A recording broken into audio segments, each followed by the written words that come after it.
Welcome to episode 31 of Two Cents Tuesday. Happy World Teachers Day. I have been very fortunate, as I'm sure have many of us, to have received an excellent all-round education from many teachers. Therefore, this week's Two Cents Tuesday is my own personal teacher appreciation episode. Mrs. Moses, my very first teacher in infant school, taught me my penmanship skills. Admittedly, constantly typing at a keyboard over the last 20 years, instead of using pen and paper in the way in which I was taught, has caused some deterioration in my penmanship. But my writing is still very legible and reasonably attractive, if I may say so myself, because of the early work done by Mrs. Moses in these double-line exercise books. Remember them? Ms. Viviana Richards, my stage 5 teacher at the St. Aloysius R.C. Boys Infant School, caused me to love school. She was probably most responsible for me becoming an attentive student who enjoyed being in school, my connectedness to my school, which would serve me in good stead throughout my academic life. I do not think I've ever publicly thanked her for the important role she played in me becoming the person that I am today. So thank you, Miss Bibiana Richards.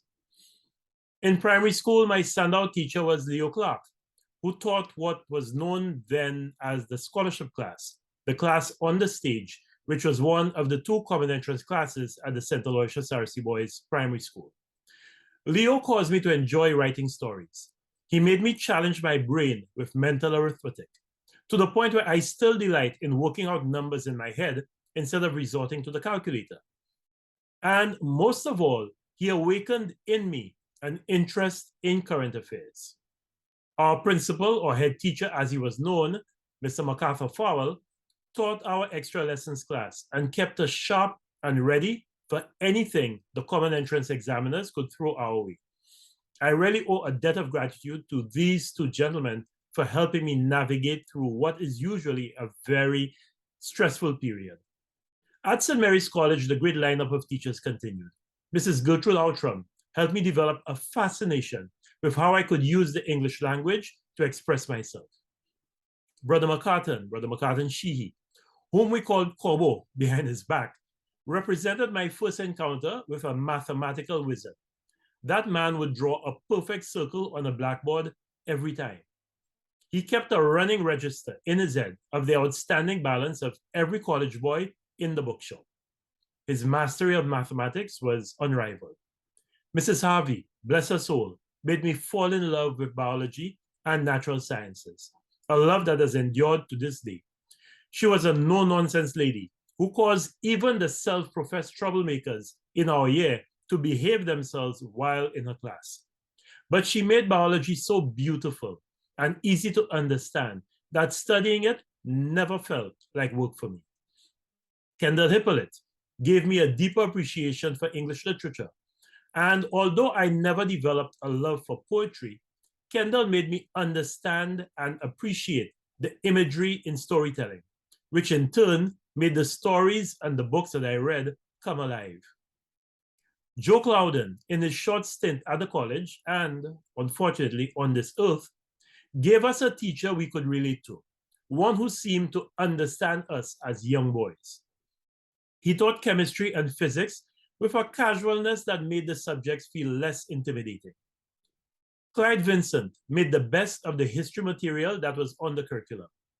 If African, Caribbean, and St. Lucian history had featured more prominently on the GCE syllabus in the late 1970s, I wonder how much of an even better history teacher the man we nicknamed Aztec would have been. Hildreth Alexander, the eldest of the Azis, ranks as one of the best math teachers I've encountered in my academic life, and that speaks volumes for his ability. At the St. Lucia A-Level College, my standout teachers were my two general paper teachers, Miss Headley and the lady we knew then as Miss Motley, and we now know as Mrs. Agatha Modeste. I believe general paper is a highly undervalued and underrated subject, and these two ladies did an excellent job of teaching it. Unfortunately, my A-level years were the least focus of my academic life. But I guess that is what happens when you take a boy who had spent the last 9 years of his life in all boys schools and you drop him in a school with girls at a time in his life when his endocrine system is supercharged. So it wasn't that I did not have other great teachers at A level.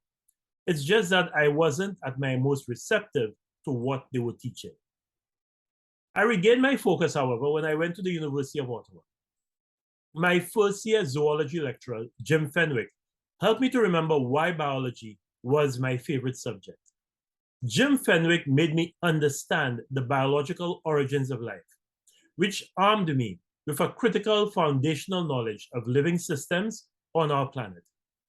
I have never felt so confident of myself in an examination as I did when writing that zoology paper at the end of my first year of university. My second year organic chemistry lecturer, Tony Durst, made organic chemistry, and in particular, aromatic or benzene ring compounds, fascinating and caused me to toy briefly with the idea of branching off into organic chemistry instead of my chosen major of biochemistry. However, the best lecturer I ever encountered was my final year biochemistry teacher and the head of the biochemistry department, Professor Harvey Kaplan. Harvey refined my curiosity as a scientist. Among the many lessons he left with me was that I should always ask the question, why not? The way he explained it, why had already been answered in the textbooks. What you needed to find out, however, was why not? The answer to that question brought a deeper and better understanding of the problem and may even reveal answers to other problems. I adopted this unorthodox inquisition of problems as my modus operandi from that point forward, and it has really stood me in good stead. During my postgraduate studies at the University of Cambridge, two teachers stood out, each with very different roles. Dr. David Hankey, the senior lecturer in the Department of Plant Sciences, helped me to make the transition from animal biology, which is what I'd studied all my life, to plant sciences, which I'd ambitiously taken on for my PhD degree. David would also serve as my internal examiner for my Viva, which made my journey at Cambridge feel complete. David was a charismatic, complete lecturer. The other very influential teacher was the field scientist, the field technician who had been assigned to me at the field station of the Department of Applied Biology, Roger Day. Again, bless his soul. I do not know that I've ever met anyone with a keener or more practical understanding of plant physiology than Roger. Roger is responsible for the green thumb that I developed.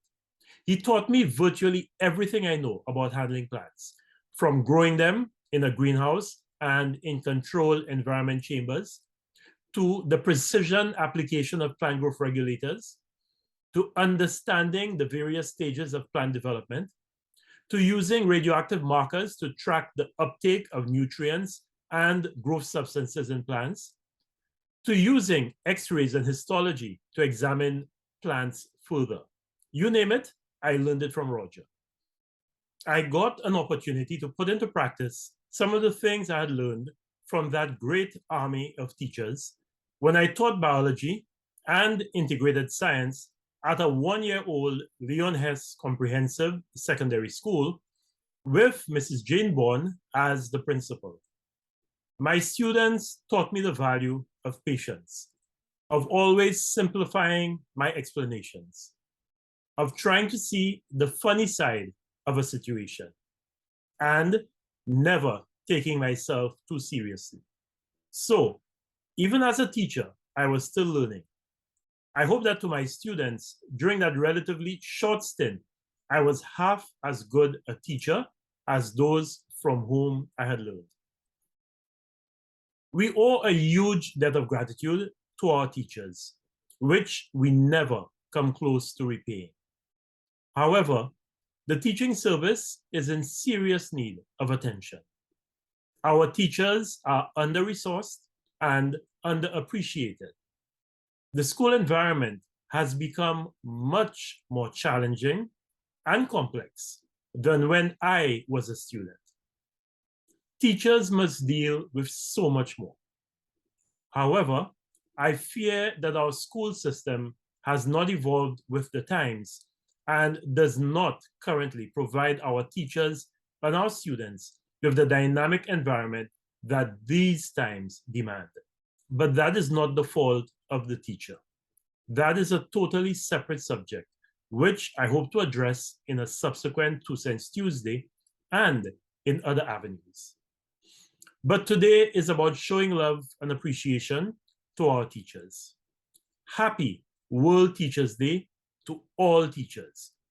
Please continue to do all you can to mold the citizens and leaders of today and tomorrow. Yours is perhaps the only profession that can lay claim to having played a part in the development of every citizen on our planet. Thank you once again for viewing another 2 Cents Tuesday. As usual, please have a good week and please stay safe. Goodbye.